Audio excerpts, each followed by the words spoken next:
ইব্রাহিম আলাইহিস সালামের নাম আমরা সবাই জানি, আল্লাহ তাআলার বহুতই মহব্বতের একজন নবী, একজন রাসূল।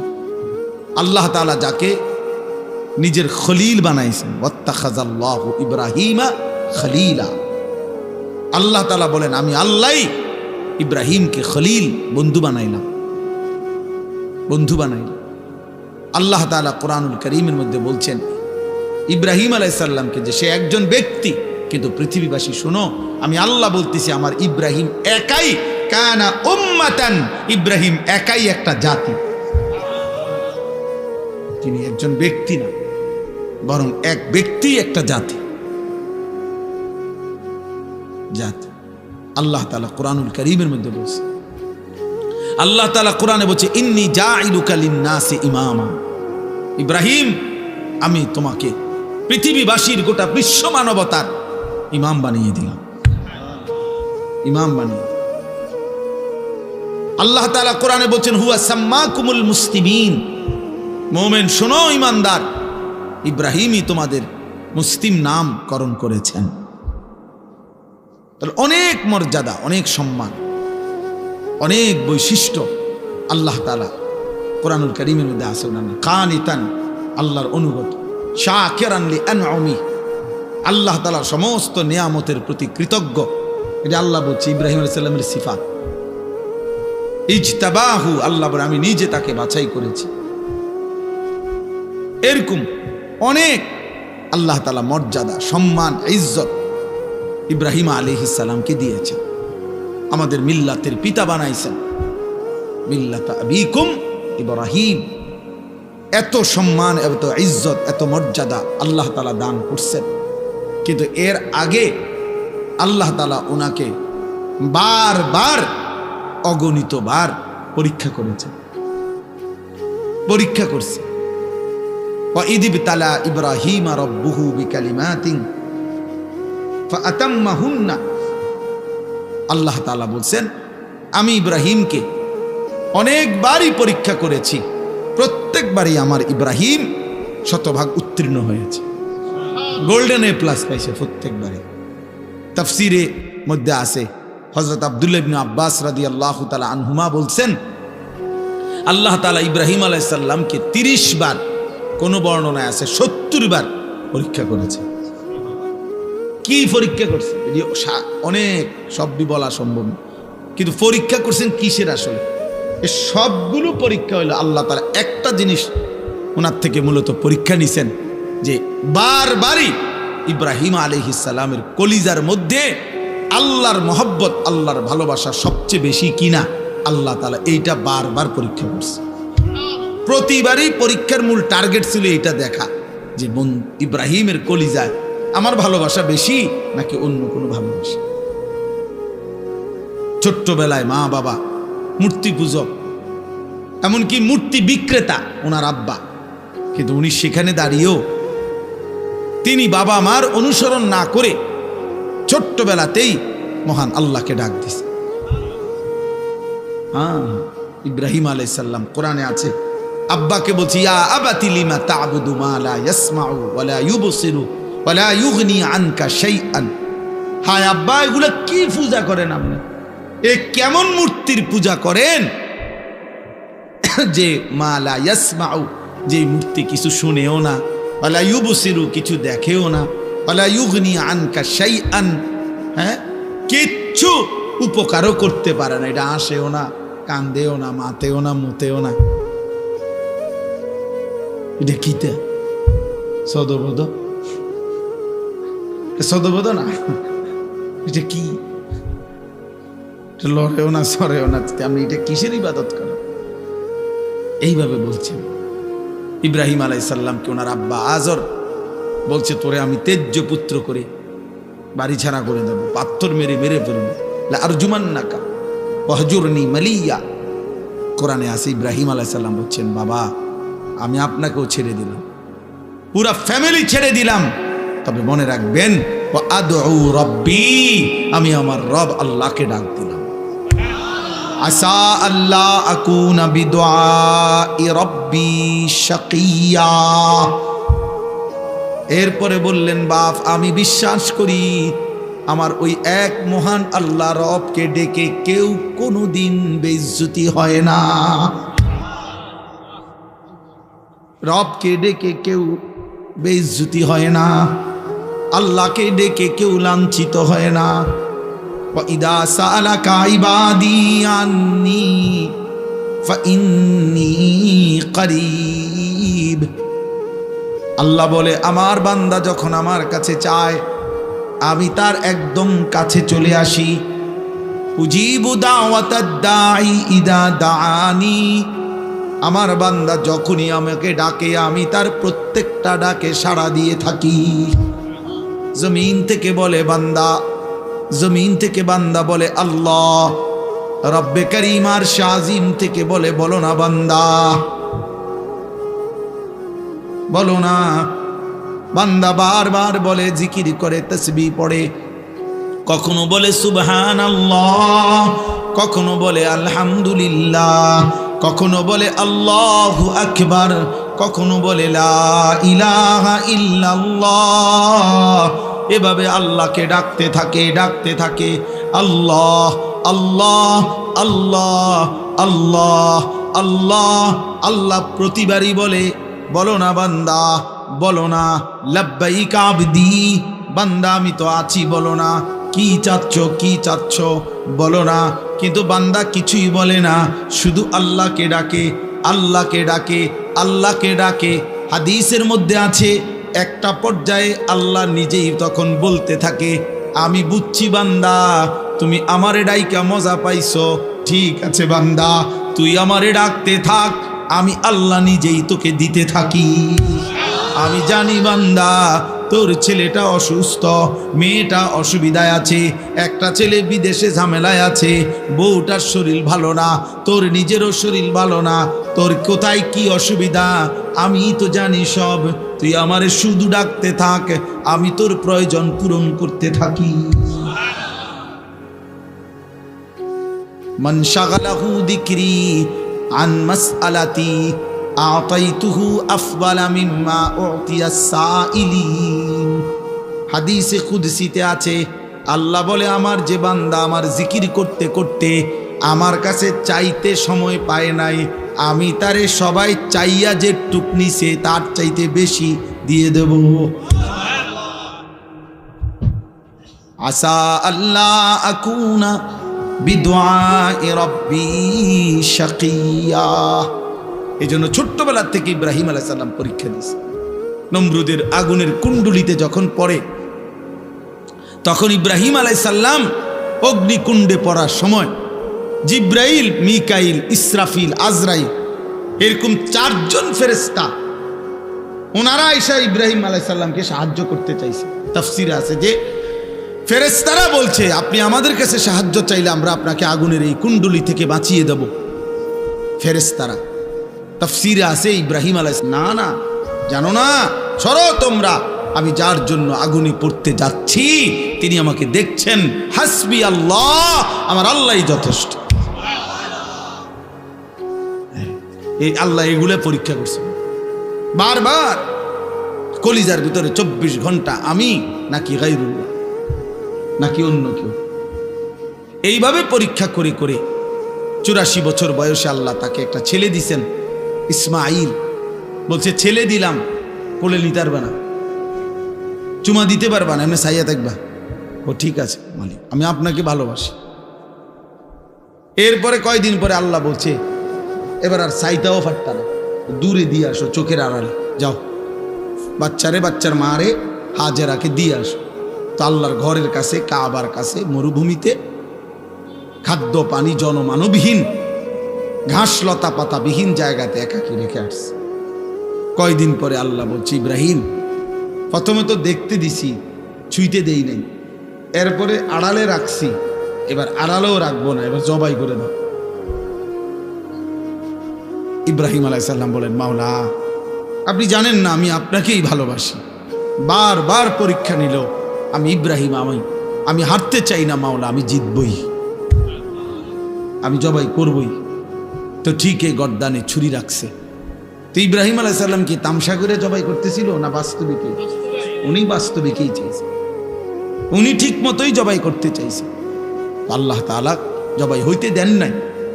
কিন্তু আমার বলার উদ্দেশ্য হলো এই সমস্ত পরীক্ষার বিনিময়ে আল্লাহ তাআলার কাছে বারবার বারবার সর্বপ্রথম খতনা, যে পুরুষের যে খতনা করায় বাচ্চার, এই খতনা, এই হুকুম আল্লাহ প্রথম ইব্রাহিম আলাইহিস সালামকে দিয়েছেন।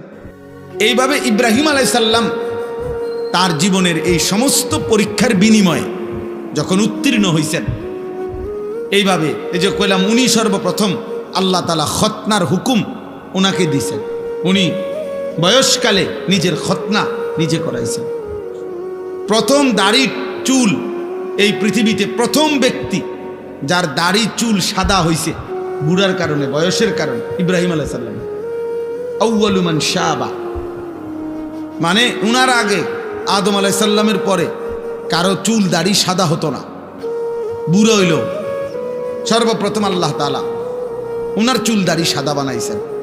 কওমের লোকেরা বহু মন্দ কিছু কইছে যে ধর্মান্তরিত হওয়ার কারণে, বাপদাদার ধর্ম ছেড়ে দেওয়ার কারণে চেহারা পাল্টায় গেছে।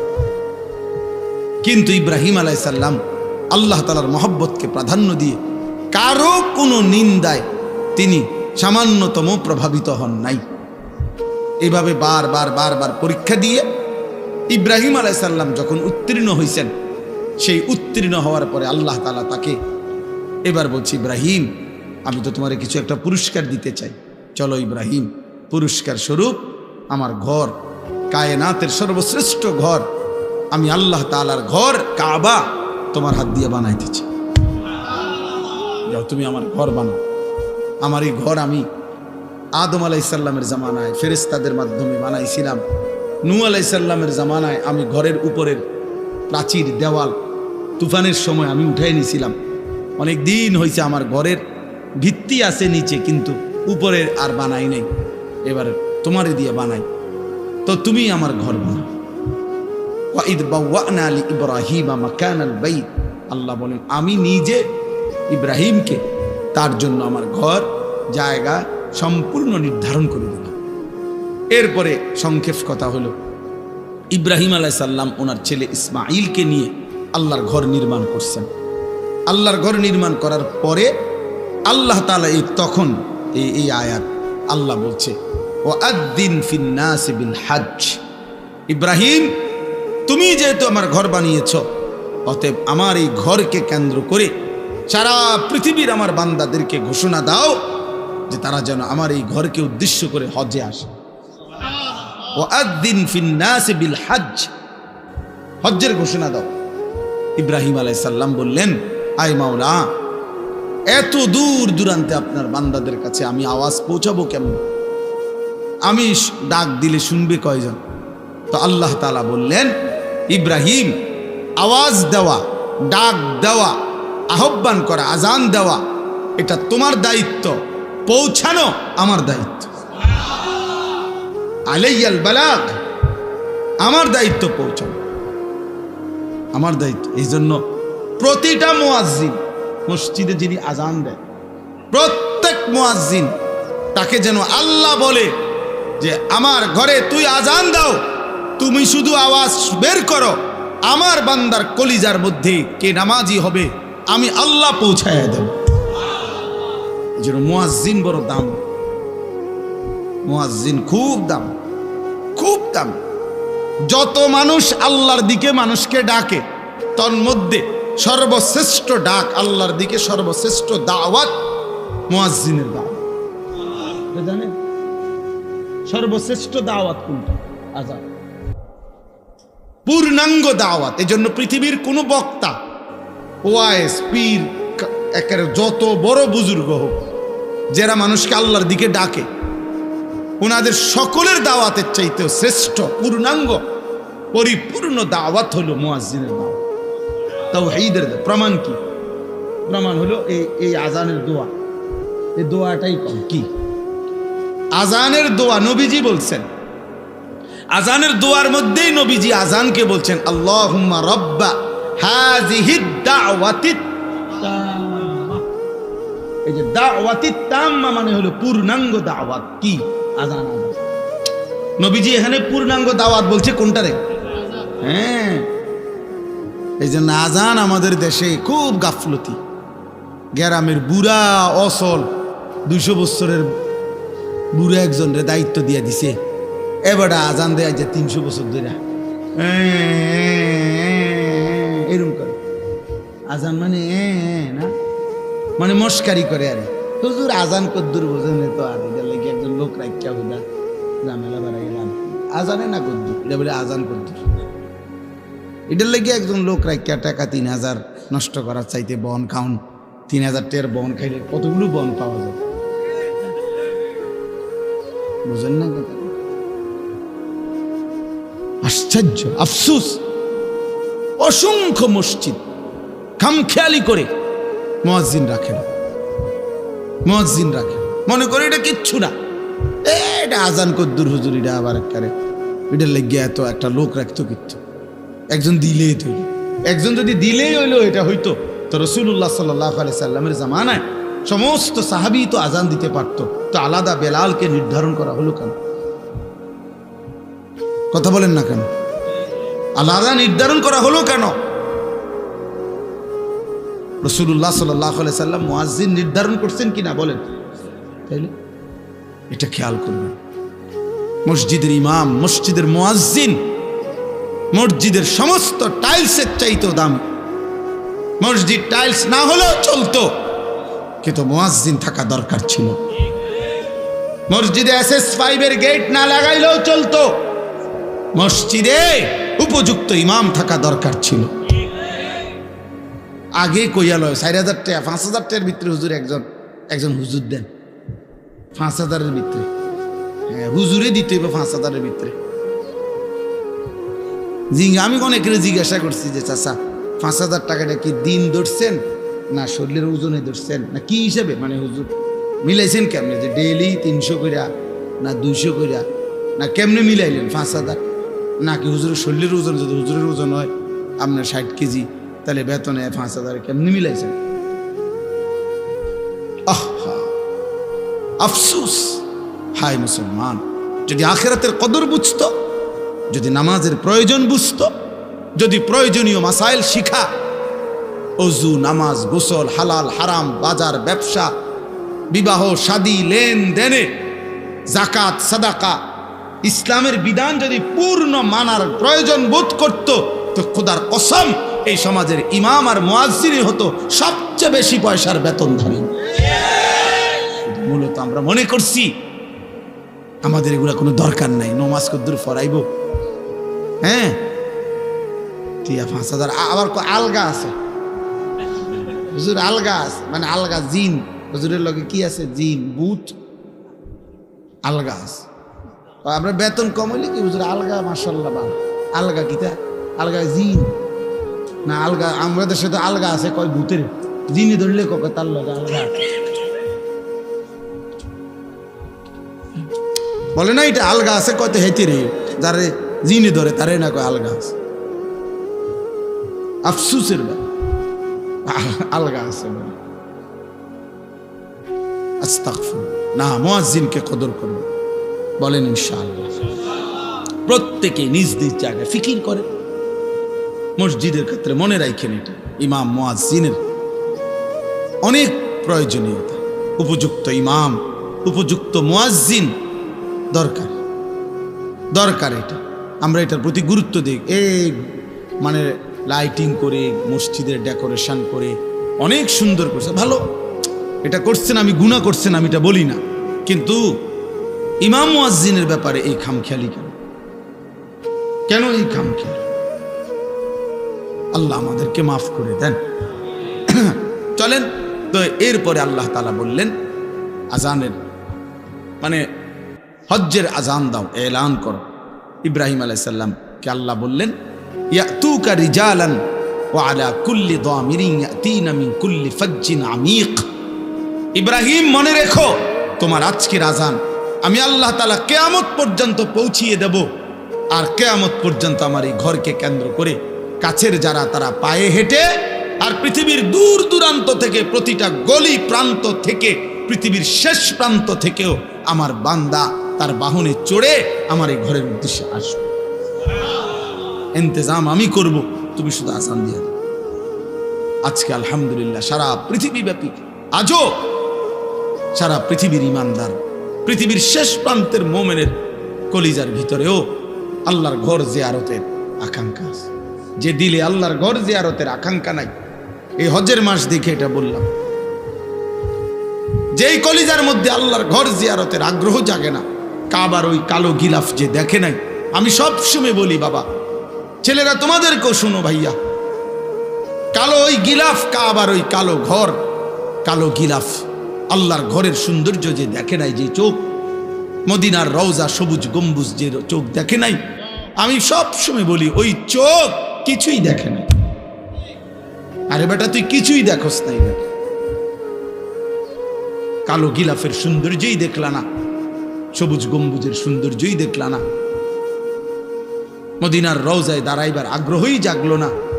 তোমার তো দিলে নাই বেটা, তোমার তো কোনো কলিজাই নাই বেটা। এজন্য প্রত্যেকের কলিজার ভিতরে এটা জাগা উচিত। আফসোসের ব্যাপার, 3টা ছেলে বিদেশ পাঠাইছে, 3 লাখ টাকার ব্যবস্থা হয়েছে, বাড়িতে একখান বিল্ডিং করছে, বিল্ডিং বাবদ 20 লাখ টাকা খরচ হয়েছে, রাস্তার লগে জমি কিনছে, জমিগুলোর টাকা সব ব্যবস্থা হয়েছে, সব কিছু ব্যবস্থা হয়েছে। কিন্তু বুড়া এমন ডাকাত, 60 বছর বয়সও জিগাইলে হজ করতেন না, না দেখি আর আমগো কাম নেই, সংসার করতে করতে তো জীবন শেষ, সংসার করতে করতে জীবন শেষ, বুঝলেন না? এখানের 6 লাখ টাকা আর কোনো দিন ব্যবস্থা হয় না, কিন্তু 8 দিনের ভিতরে ভিসা নইলে ক্যান্সেল হয়ে যাবে 12 লাখ টাকা। আল্লাহু আকবার, বুড়ার শৈলী আলগা বর করে, ঠিকই 12 লাখ টাকা উনি 2 দিন আগেই কি করে ফেলে, অথচ হজ্জের টাকা হয় না। আল্লাহর ঘর জিয়ারতের স্বপ্ন জাগে না, আল্লাহর ঘর জিয়ারত। রাসূলুল্লাহ সাল্লাল্লাহু আলাইহি ওয়াসাল্লাম বলেন, পরিষ্কার হাদিস, যার উপরে হজ ফরজ হলো অথচ হজ না করে মরে গেল, কসম আল্লাহ, নবীজি বলে আমি জানি না এটা হয় ইহুদি মরলো নয় খ্রিস্টান, মুসলমান মরলো না। অতএব এইটাই আমার শেষ কথা, দয়া করে ভাবতে শিখেন। একটা শুধু উদাহরণ বলি, মনে করেন একজন, এই আপনার একজন চাচা, আপনার বসতের ভিটাটা ছাড়া 10 শতক জায়গা আছে, মনে করেন আলগা রাস্তার লগে খেতে কেন দিয়েও, এটা বসত না, আলগা জমি। এই 10 শতক জমির থেকে 3 শতক বা 4 শতক মনে করেন বেচলে হজের টাকা এবং সংসারের এই কয়দিনের খরচের টাকা হবে, মানে 1.5 মাস হজের টাকা আর এই সংসারের টাকা হবে। আর বাকি যেই জমিটা রইছে এইটা ফিরে আসলে এটা দিয়েই তার সংসার চলবে ইচ্ছা করলে। কসম খোদার, যদি কোনো মুসলমানের আর এই ব্যক্তির কাছে শুধু এই জমিটাই আছে, আর টাকা পয়সা, ব্যাংক ব্যালেন্স, ব্যবসা, অন্য আর কিচ্ছু নাই, কিন্তু এতটুকু জমি আছে যে জমির কিছু অংশ বিক্রি করলে হজের টাকা এবং সংসারের খরচের এই কয়দিনের টাকা হবে, ফিরে আসলে ওই বাকিটুকু জমি দিয়েও ইচ্ছা করলে তার সংসার চলবে, ওই ব্যক্তির উপরে আল্লাহর কসম হজ ফরজ। এবার আপনারা হিসাব করেন কি পরিমাণ মুসলমানের উপরে হজ। না ওটা হজ যাইতো না, যাইব কেমনে, গেলাম হইলে তারা 3 ওগারে বিদেশ পাঠাইছি, তারারে যদি আল্লাহ লোয়াইতো, তারা যদি পাঠাইতো, ওটা বইয়ে বইয়ে সাদওয়ানে বন খায়, বিড়ি খায়, আরে গপ মারে, বুঝেন নাই কথাটা? লম্বা লম্বা সুন্দর সুন্দর কথা কয়। ও 3 ফুটে যদি দয়া করে তারা যদি বিদেশের টাকা দিয়া ওটারে হজে পাঠায় তাহলে যাবে, নাহলে যাবে না। তো কোনো সন্তান বিদেশ পাঠালেনি হজ ফরজ হয়, কথা বলেন না কেন? তো ফুট বিদেশের লগে হজের কি?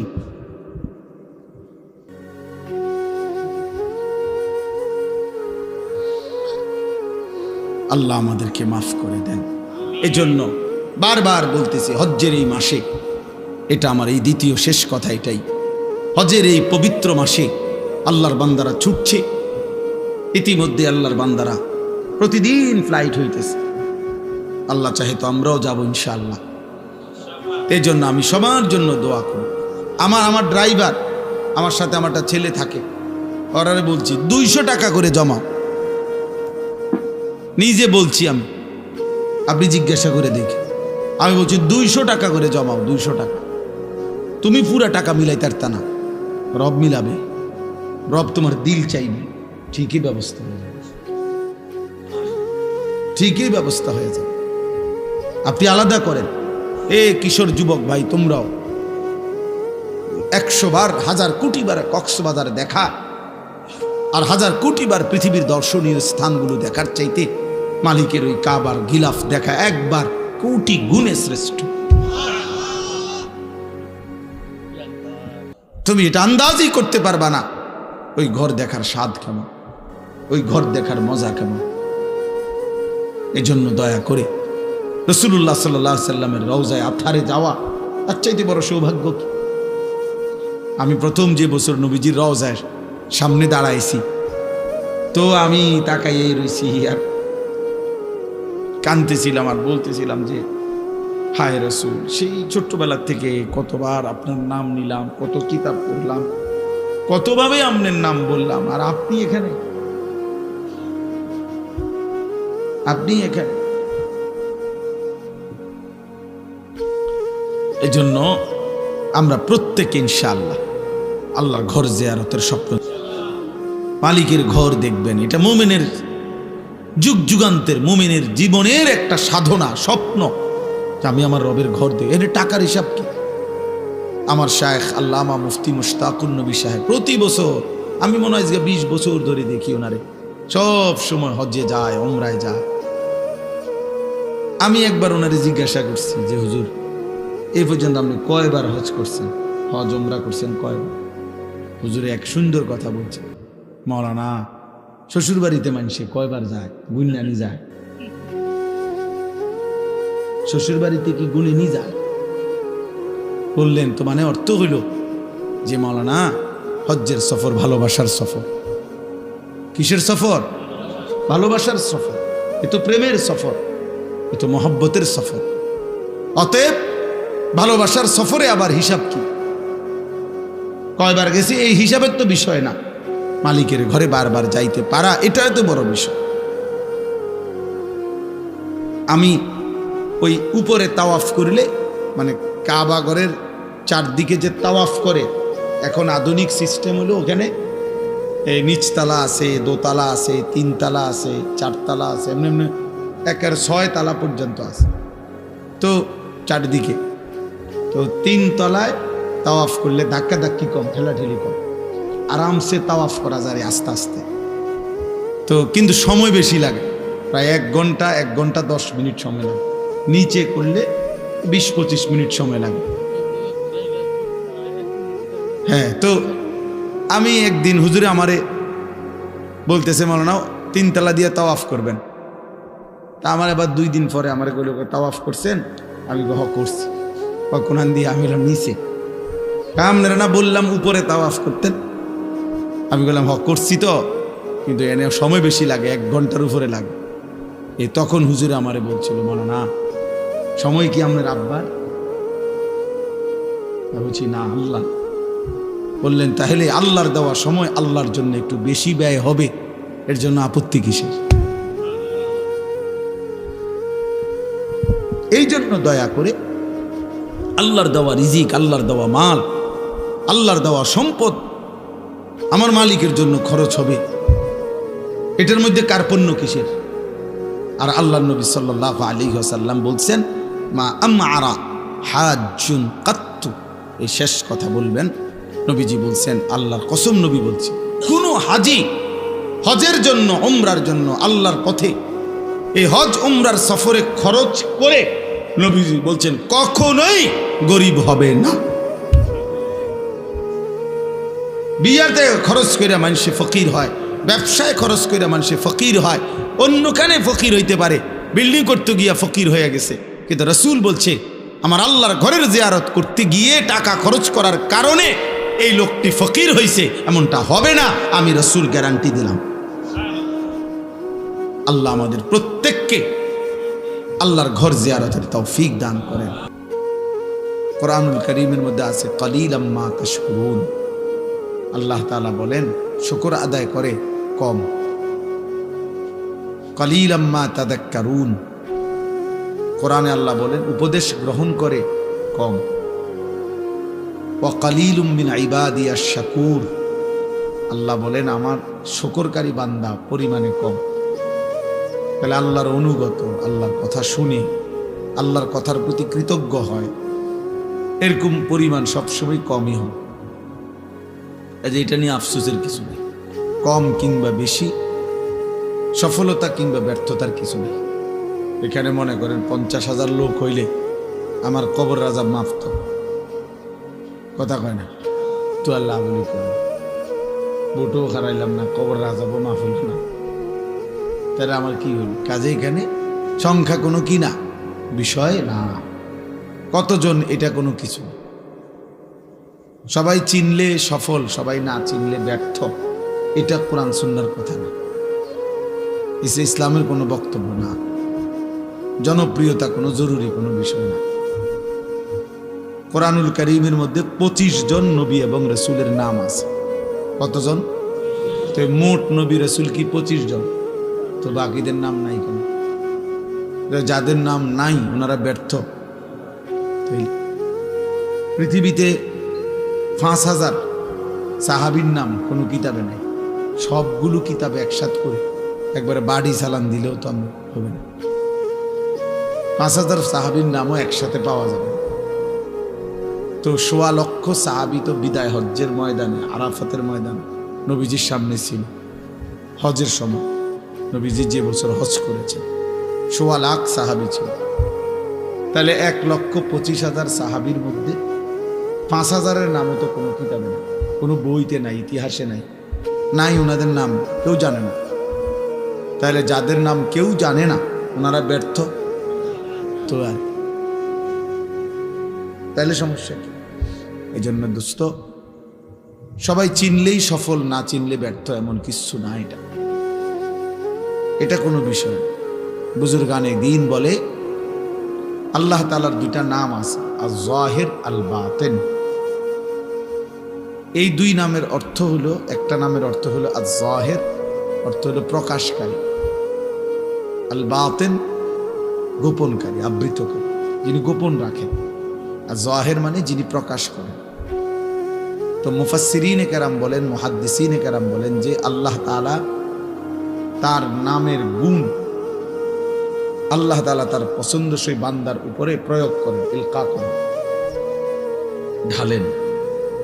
আল্লাহ তাআলা তার রহমান নাম থেকে কাউরে রহমতের সিফাত তার মধ্যে দেন কিছুটা, ফলে তার দিল খুব দয়ালু হয়।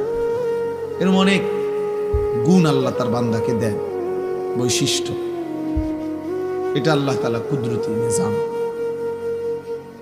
তো আল্লাহ তাআলা এই 2 নাম আল্লাহ তার ইচ্ছা মতো তার কোনো বান্দার উপরে জুহুর মানে এই প্রকাশকারী এই গুণটা দেন কাউরে, তো তখন দুনিয়া তাকে চিনে। আবার কারো উপরে আল্লাহ তাআলা ওই যে বাতেন গোপনকারী, তিনি এই গুণটা কাউরকে ঢালেন কাউরে, তো তাকে পৃথিবীবাসী চিনে না, তিনি শুধু চিনে। তাহলে এই জন্য অনেক আউলিয়া কেরাম এমন আছে যা করে গোটা দুনিয়া চিনে। আবার এমন লাখো লাখো আউলিয়া আছে আল্লাহর প্রিয় বান্দা কেউ চিনে না, পাহাড়ে জঙ্গলেই শেষ, ইন্তেকাল করছে, কেউ জানেও হাসরের ময়দানে।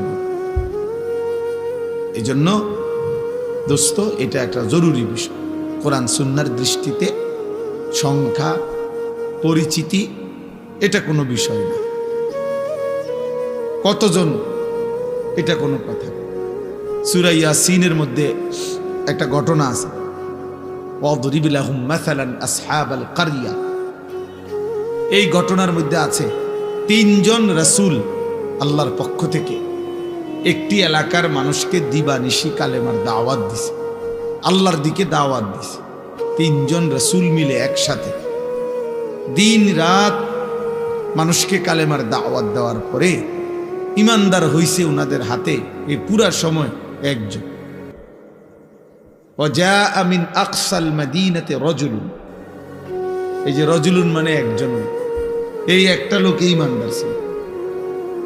তাইলে তিনজন রাসূলের দাওয়াতে কালেমা পড়ে মুসলমান হয়েছে, ঈমানদার হয়েছে কয়জন? তো উনারা ব্যর্থ, ওনারা এটা মনে রাখতে হবে। এই জন্য আল্লাহর কথার দিকে আন্তরিক হওয়া দরকার। কম হোক বেশি হোক, যে মনোযোগ দিয়ে, জওয়ান কিংবা বুড়ো, আল্লাহর কথা যে দিল দিয়া মনোযোগ দিয়ে আন্তরিকতা নিয়ে শুনে, আল্লাহ তার জিন্দিগি ধীরে ধীরে বদলায়।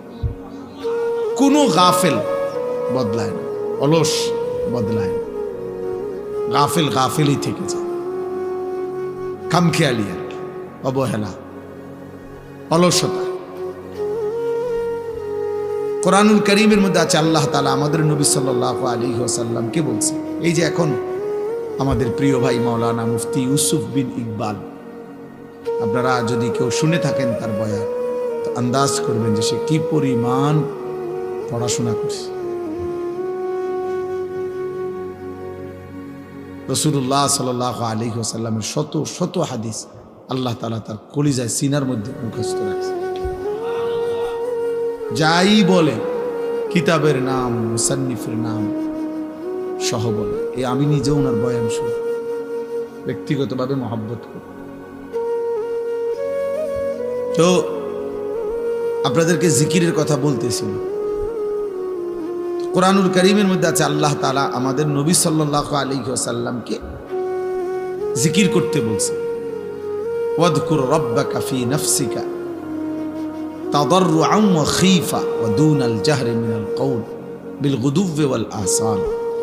আল্লাহ বলছে নবী আপনি তিনভাবে জিকির করবেন। এক, দিলে দিলে, অন্তরে। দুই, আওয়াজ ছাড়া জিহ্বায়, মানে শব্দ হবে না, নিঃশব্দে, তবে জবানে তবে শব্দ নাই। আর হলো হালকা আওয়াজ, সকালে এবং সন্ধ্যায়, মানে দিবানিশি। তো এখানে একটা কথা আছে যে এর পরেই আল্লাহ বলছে ওয়ালা তাকুম মিনাল গাফিলিন। নবীজিকে আল্লাহ বলছে বন্ধু গাফিলদের অন্তর্ভুক্ত হয়েন না।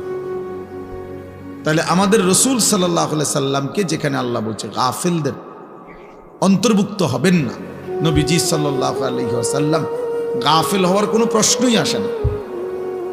24 ঘন্টা তিনি আল্লাহ পাকের ধ্যান ও খেয়ালে থাকতেন।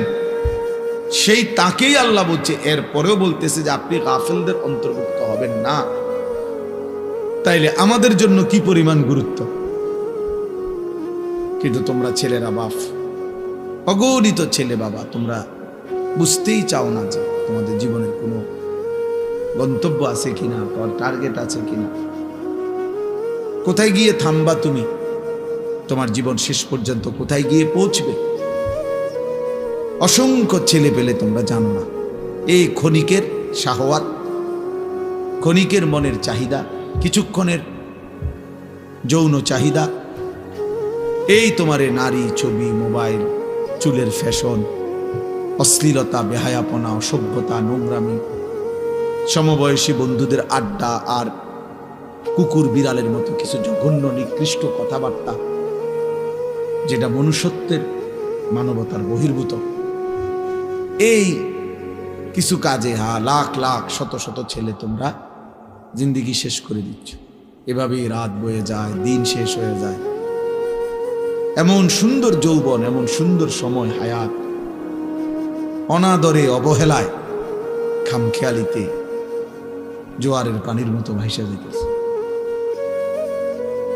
অথচ আল্লাহর কসম কোরআনুল কারীমের মধ্যে আছে প্রত্যেকটা মানুষ তার পিছনের এই সময়ের জন্য আফসোস করে, আর আল্লাহর কাছে একটু সময় হায়াত ভিক্ষা চাই। প্রত্যেক পাপী নাফরমান আল্লাহর কাছে একটু সময় চাই, কিন্তু আল্লাহ তাআলা 1 সেকেন্ডের জন্য বিগত সময় আর ফেরত দেবেন না। কারো জন্যই কোনো সময় আর ফেরত আসবে না। হাত্তা ইদা জাআ আহাদাহুমুল মাউত ক্বালা রাব্বিরজিউন। আল্লাহ তাআলা বলেন, যখনই মৃত্যুর সময় ঘনিয়ে আসে তো নাফরমান বলে রাব্বিরজিউন, আল্লাহ আর কিছুদিনের জন্য আমার এই দুনিয়ায় ফেরত দেন। লাআল্লি আ'মালু সালিহান ফীমা তারাকতু। আয় আল্লাহ, যদি এবার ফিরতে পারি তাহলে যে আমলগুলো ছুটে গেছে এবার যদি যাইতে পারি, আজরাইলকে সরাইয়া দেন, আমি এবার নেক আমল করব। কোরআনুল কারীমের মধ্যে আছে, আল্লাহ বলবেন কাল্লা, কখনোই না বান্দা, এটা হবেই না। আর কোনদিন আমি আল্লাহ পেছনের সেই সময় ফেরত দেব না। ওয়ালাই মুআখিরাল্লাহু নাফসান ইযা জাআ আজালুহা। আল্লাহ বলেন প্রত্যেকের মৃত্যুর সময় যখন হয়েই যায়, তো আমি আল্লাহ তাআলা আর এক সেকেন্ডও তাখির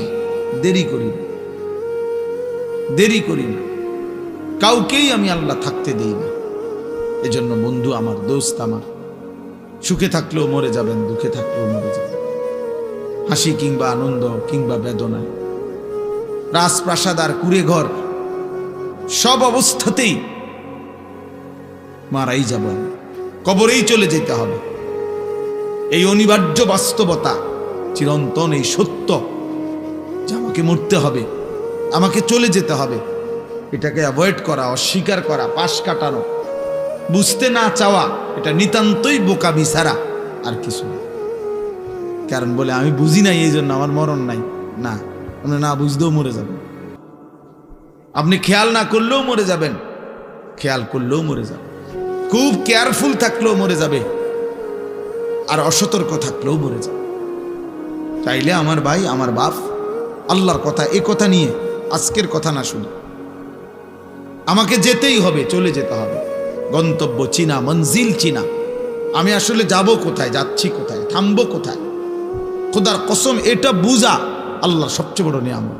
এটাই সিরাতুল মুস্তাকিম, যে আমি জানি আমি জিন্দেগি চলতেছি, আমার ঘর আমার শেষ মাথা না, আমার জীবনের শেষ প্রান্ত আমার দোকান না, আমার জিন্দেগির শেষ প্রান্ত আমার বিল্ডিং না, আমার জীবনের আমার ব্যবসা না, আমার জিন্দেগির শেষ প্রান্ত জান্নাত। ওই পর্যন্ত আমি কিভাবে নিরাপদে যাইতে পারবো, সঠিকভাবে যাইতে পারবো, সেই পথের সন্ধান তালাশ করা, খুঁজে পাওয়া, ওই পথে চলতে পারা, আল্লাহর কসম ভাইয়া, ওইটাই জীবনের সবচেয়ে বড় সফলতা। আর এই জন্যই আল্লাহ তাআলা বলছে, বান্দা, তোমার জীবনের সবচেয়ে বেশি প্রয়োজন যেটা তুমি আল্লাহর কাছে চাইবা, সেটা কি? সেটা সিরাতুল মুস্তাকিম। এই জন্য এই পৃথিবীতে এটার চাইতে বেশি কোনো কিছু বান্দা চায় না। কোনো ইমানদার পৃথিবীতে এর চাইতে বেশি কিছু চায় না, অন্য কিছু। ইহদিনাস সিরাতাল মুস্তাকিম, সেই ফজরের নামাজ থেকে শুরু হয় এশার নামাজের শেষ রাকাত পর্যন্ত, একেবারে বিতির নামাজের শেষ রাকাত পর্যন্ত তাকে এই এক চাওয়া বলেই যেতে হয়। বলতে হয় কিনা বলেন না? ইহদিনাস সিরাতাল মুস্তাকিম সিরাতাল্লাযীনা আন'আমতা আলাইহিম। রব্বে করিম, আমি আপনার সিরাতে মুস্তাকিম চাই, যে পথে চললে মাওলা আপনাকে মিলে যাবে, যে পথে চললে মাওলা জান্নাত পর্যন্ত পৌঁছে যাবে। জীবন চলার প্রত্যেকটা পদক্ষেপে আমি সেই সিরাতে মুস্তাকিম চাই। সেই সকালে, দুপুরে, বিকালে, সন্ধ্যায়, রাতে, ফজরে, সুন্নতে, নফলে, মুস্তাহাবে, ফরজ, ওয়াজিব, সব বারে বারে বলা। আল্লাহ তাআলা বলেন, আন্না হাদা সিরাতি মুস্তাকিমান ফাত্তাবিউ। আল্লাহ বলেন, এই কোরআনই হচ্ছে আমার সিরাতে মুস্তাকিম।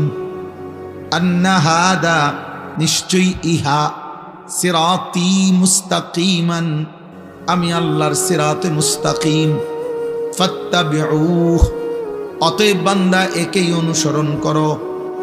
ওয়ালা তাত্তাবিউস সুবুল, আর কোনো পথ অনুসরণ করো না। ফাতাফাররাকা বিকুম আন সাবিলিহি, তাহলে তোমাকে সত্য পথ সিরাতে মুস্তাকিম থেকে বিচ্ছিন্ন করে দিবে।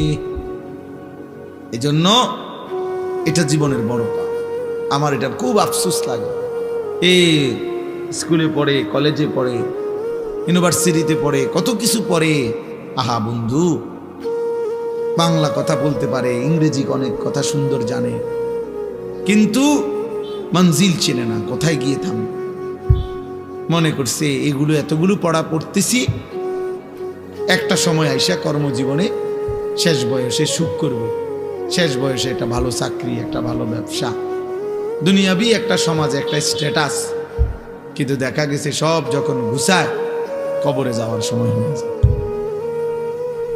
অথবা অসুস্থতা, রোগ, ডায়াবেটিস সহ বিভিন্ন রোগ আইসা বাসা বাঁধে, আর তখন দুনিয়া আছে কিন্তু ভোগ করতে পারে না।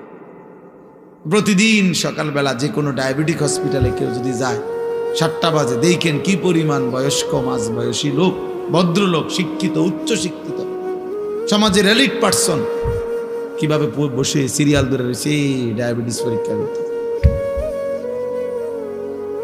তাইলে আমার ভাই, দুনিয়ার এই হায়াত, আমাদের এই বেঁচে থাকার জীবনটাকে 2 ভাগ করা, যে এক ভাগে আমি কিছুদিন পড়বো বা কর্ম করব, আরেক ভাগে আমি সুখ করব, এতটুকু দিয়ে দুনিয়া জীবনটাকে ভাগ করা আর এর দূরের উপরে নিজের পরিকল্পনাকে সাজানো, আল্লাহর কসম এটা আহাম্মক ছাড়া, বেওকুফ ছাড়া আর কিচ্ছু হইতে না। বেওকুফ, ওই মানুষ বেওকুফ, ওই অভিভাবকও বেওকুফ, ওই সন্তানও বেওকুফ, যে অভিভাবক তার সন্তানকে শুধু দুনিয়ার হায়াত পর্যন্ত স্বপ্ন দেখাইছে, আর সন্তান যে শুধু দুনিয়ার হায়াতকে নিয়েই স্বপ্ন দেখতেছে, অথচ এত লম্বা আখেরাত, এত লম্বা কবর, এত অনন্তকালের আখেরাত, এই বিষয়ে তার জানা আছে পর্যাপ্ত না প্রস্তুতি আছে পর্যাপ্ত? এক লাইন কোরআন শরীফ দেখে দেখে মুসলমান কত কিছু পড়লো, শিখলো, কিন্তু আল্লাহর কোরআনের একটা লাইন সাইয়া সাইয়াও শুদ্ধ পড়তে পারে না। হায় হায়, ওই জিন্দেগির উপরে লানত, লানত ওই জীবনের উপরে, বেটা লানত ওই জীবনের উপরে, অভিশাপ ওই জীবনের উপরে। মুসলমান এত বড় নিকৃষ্ট হয় কেন? আমার যিনি মালিক, আমার যিনি মনিব, আমি তার কালামই পড়তে পারি না, তা আমার এই জিহ্বারের সার্থকতা কি? আমার চোখের সার্থকতা কি? আল্লাহ আমারে চোখে দিল কেন? আল্লাহ আমারে জবানি দিল কেন? আমারে বানাইলই কেন? ভাত, মাছ, চাল, ডাল, পেশাব, পায়খানা, ঘুম, স্ত্রী মিলন, যৌন চাহিদা পূরণ, এ তো জানোয়ারের আখলাক, এ তো জানোয়ারেরও পূরণ হয় মিয়া। জন্তু জানোয়ারও তো খায়, ঘুমায়, পেশাব পায়খানা করে, জন্তু জানোয়ারেরও তো যৌন চাহিদা পূরণ হয়, নয়তো এগুলোর বাচ্চা হয় কেমনে? গরু ছাগলের বাচ্চা হয় কেমনে মিয়া? তো জীবন মানে এটুকুই যদি হয়, তো আমি মুসলমান হিসেবে বিশেষত্ব কি? আমি ইমানদার হিসেবে আলাদা পরিচয় কি? বাদ কত দি খাই, এই কারণে আমি মুসলমান নাকি? আমার একটা বিল্ডিং আছে, এই কারণে আমি মুসলমান, এটাই মুসলমানের বৈশিষ্ট্য? হ্যাঁ বলেন, ছেলেরা বলো বাপ, নিজেকে তো কমপক্ষে চেনো ভাই। আমি লম্বা করতে চাই না, কমপক্ষে দোস্ত আমার, বন্ধু আমার, সাথী আমার, নিজেকে তো চেনো কমপক্ষে। এদ্দুর বোকা কেমনে হয় মানুষ যে আমি একটা ছেলে বলো ভাইয়া, এই যারা নামাজ পড়ো না, এটা তোমার শেষ পর্যন্ত কোথায় নিয়ে যাবে তুমি কও? যারা দিন রাত নারী দেখো, ছবি দেখো, মোবাইল নিয়ে পড়ে থাকো, বন্ধু কোথায় গিয়ে থামবা বলো ইনসাফ করে? একজন সুদখোর বলেন, এই হারামখোর, তোর বেটা প্রয়োজন শেষ হবে কোন দিন? নাফরমান কোন হারামখোর সুদখোরের প্রয়োজন দুনিয়ায় শেষ হয়েছে কোনোদিন? না, কোনোদিন ঘোষণা দিছিনি কোনো হারাম করে যে আজ এত বছর হারাম খাইতে খাইতে আল্লাহর রহমতে এখন আর আমার লাগে না, আমার সব প্রয়োজন পূরণ হয়ে গেছে। তাইলে এই জন্য নিজের উপরে কমপক্ষে আত্মভোলা হয়ে যাওয়া, নিজেকে ভুলে যাওয়া, এর চাইতে বড় লানত, দুর্ভাগ্য আর কিছু হইতে পারে না। যে আমি আমাকে ভুলে গেছি, আমি আমারই চিনি না। আর ফাআনসাহুম আনফুসাহুম, কোরআন শরীফ আল্লাহ বলছে, আমার শায়েখ আল্লামা মুফতি মুশতাকুর নবী সাহেব বলছেন, যে আল্লাহ তাআলা কোরআনে সবচেয়ে বড় ধমক কি দিছে? ধমক হলো এই কথাটা, ওয়ালা তাকুনু কাল্লাযীনা নাসুল্লাহ ফাআনসাহুম আনফুসাহুম উলাইকা হুমুল ফাসিকুন। আল্লাহ বলে বান্দা, মুমিনকে বলছে, এটা ঈমানদারদের। এই আয়াতের আগের আয়াত, ইয়া আইয়ুহাল্লাযীনা আমানু, হে ঈমানদার মুমিন, আমি আল্লাহকে এই পরিমাণ ভুলে যেও না। ওয়ালা তাকুনু কাল্লাযীনা নাসুল্লাহ, এমন হয়েও না যে যারা আমি আল্লাহকে লম্বা সময় ভুলে গেছে, আমি কিন্তু একটা শাস্তি দেই। যে আমাকে লম্বা সময় ভুলে যায়, যে আমার নাফরমানিতে ডুবে যায়, আমি তার একটা শাস্তি দেই বান্দা। শাস্তিটা হলো ফাআনসাহুম আনফুসাহুম, আমি তাকে নিজের পরিচয় ভুলাই দিই। সে আর কোনোদিন মনে পড়ে না সে মুসলমান, তার আর কোনোদিন মনে পড়ে না তার মৃত্যু হবে, তার আর কোনোদিন মনেই পড়ে না মৃত্যুর পরে কিছু হবে, তার আর মনেই পড়ে না কবরে কোনো প্রশ্ন হবে, তার আর মনেই পড়ে না হাসরের একটা মাঠ হবে, তার আর মনেই পড়ে না তার আমলনামা দেওয়া হবে, তার আর মনেই পড়ে না তাকে ফুলসিরাত পার হতে হবে। ফাআনসাহুম আখিরাতাহুম, আল্লাহ বলছে আমি তোমাকে তোমার পরিচয় ভুলাই দেব, মানে কি তোমার আখিরাত ভুলাই দেব। ভাত ভুলবা না, ভাত তরকারি ভুলতা না, কিন্তু আমি জানোয়ারেরই খাওয়াই। আল্লাহ বল আখিরাত ভুলাই দেব, আখিরাত ভুলাই, তোমার আখিরাত ভুলাই দেব, মঞ্জিল ভুলাই দেব, গন্তব্য ভুলিয়ে দেব। আজকে বলো ভাই ছেলে, একজন ছেলে বলো, প্রতিদিন আমি এই কথা চিল্লাই, প্রতিদিন যে 365 দিনের একটা বছরে, এক বছরে কোনোদিন মুসলমানের যে বাচ্চা, মুসলমানের যে লোকটা কোনোদিন ফজরের নামাজ পড়লো না, এই জানোয়ার আল্লাহরে কেমন বলাটা বলছে।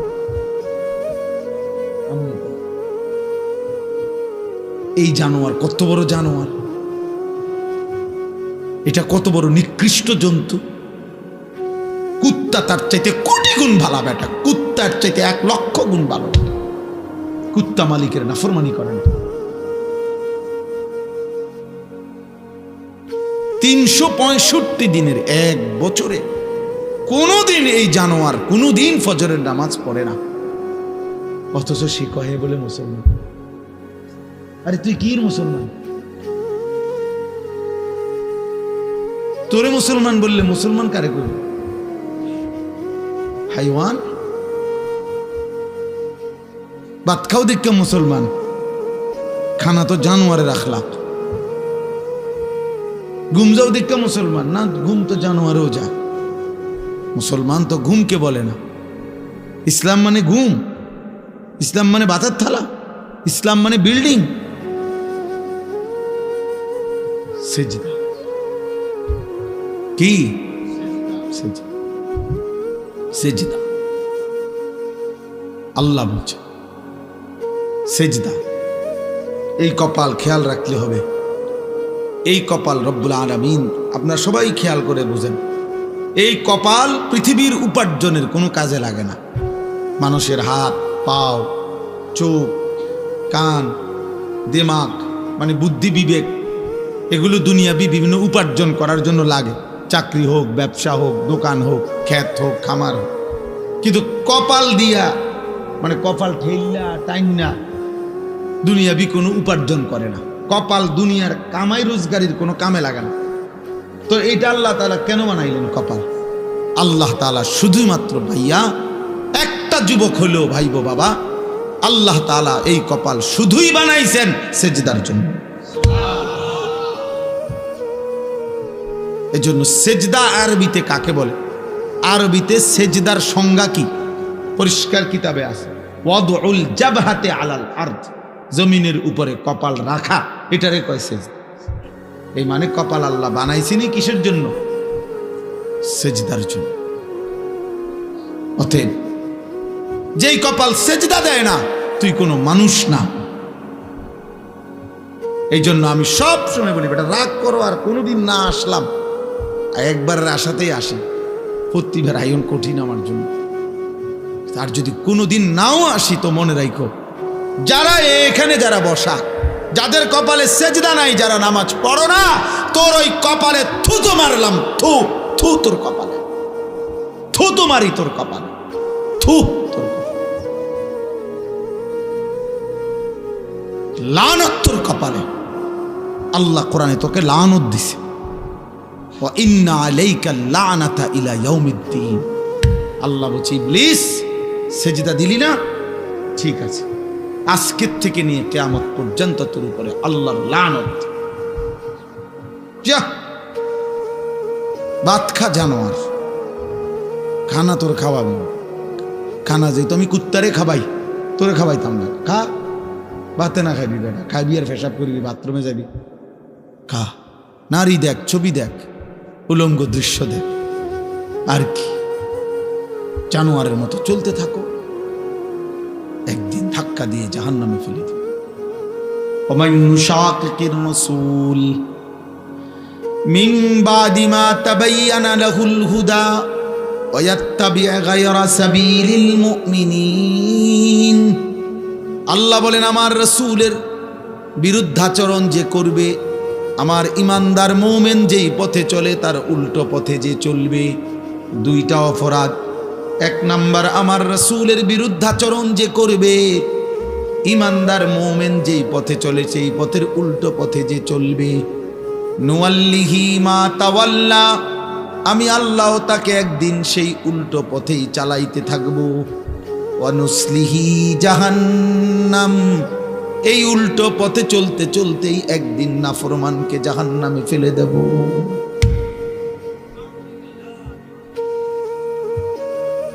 হ্যাঁ ভাইয়া, ভাত খাওয়াবে ঠিক, কিন্তু যদি আল্লাহ কোনোদিন, আর আমার কথা রাগ হইও না দোস্ত, যারা নিয়মিত নামাজ পড়েন না, হালাল খান না, সুদ খাইতেছেন, ঘুষ খাইতেছেন, কিস্তি লইতে আছেন, ওজনে কম দিতে আছেন, বেডি নাচে, নাচ দেখে, গান দেখে, বেপরদা চলে, ঘরে টেলিভিশন চলে, নর্তকী নাচে।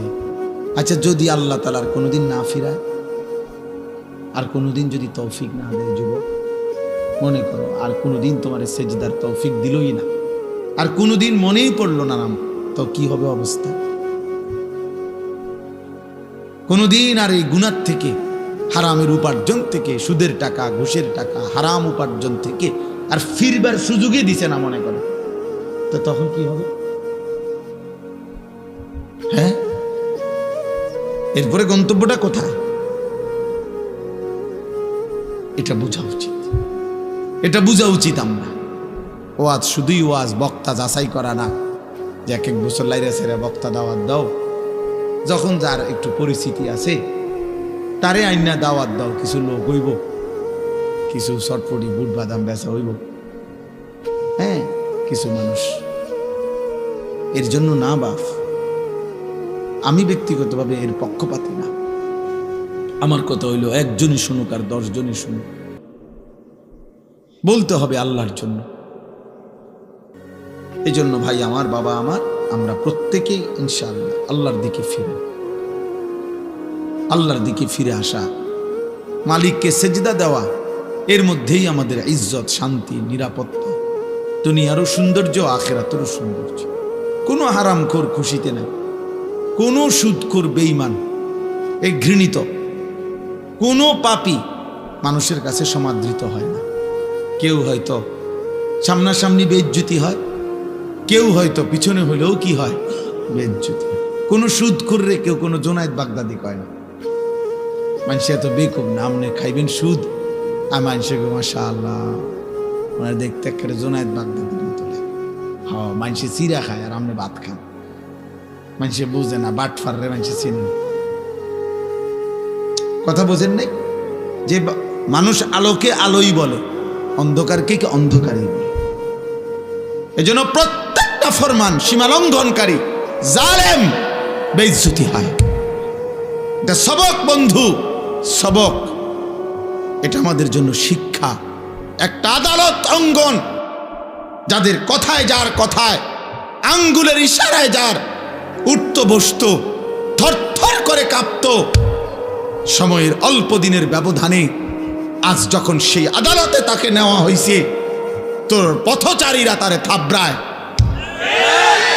পৃথিবীবাসী দেখছে, পৃথিবীবাসী দেখছে, পথচারী থাপড়ায় তো নির্বাক, একটা শব্দ উচ্চারণ করার মতো হিম্মত নেই। কোথায় সেই অহংকারী, কোথায় সেই প্রতাপ? বলেন বলেন।